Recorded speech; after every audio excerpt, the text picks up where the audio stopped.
Our gospel for this coming Sunday is the last of Jesus' miracles. It's the whole chapter, virtually, of John's gospel, chapter 11. And there at verse 35 is the shortest verse in the Bible. It's also one of the most famous. Jesus wept. The reason Jesus wept was because he got word that his friend Lazarus was sick. And Jesus told his friends, well, this is going to be okay. And so his friends thought that Lazarus was going to recover, but in reality, Lazarus died. After 3 days, Jesus took his disciples and they went over to where Mary and Martha, the sisters, and their brother Lazarus lived. And the disciples didn't really want to go because they thought they were going to maybe even die by going.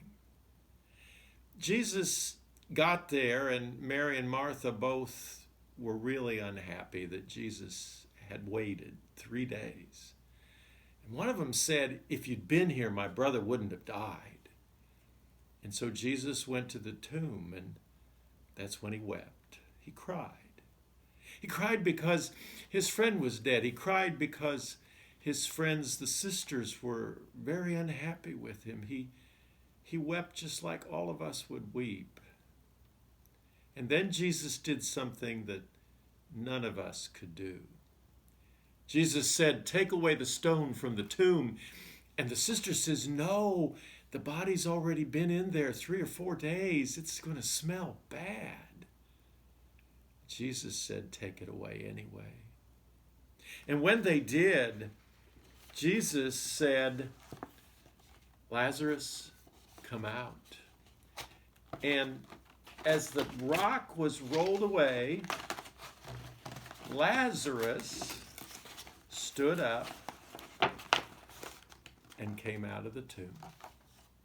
And Jesus said, take away the grave clothes, and miracle of miracles, Lazarus was alive. Jesus had the power to raise his friend from the dead. Jesus has the power to raise us from the dead. Jesus raised Lazarus because Jesus loved him. Jesus will raise us because Jesus loves us and we love him.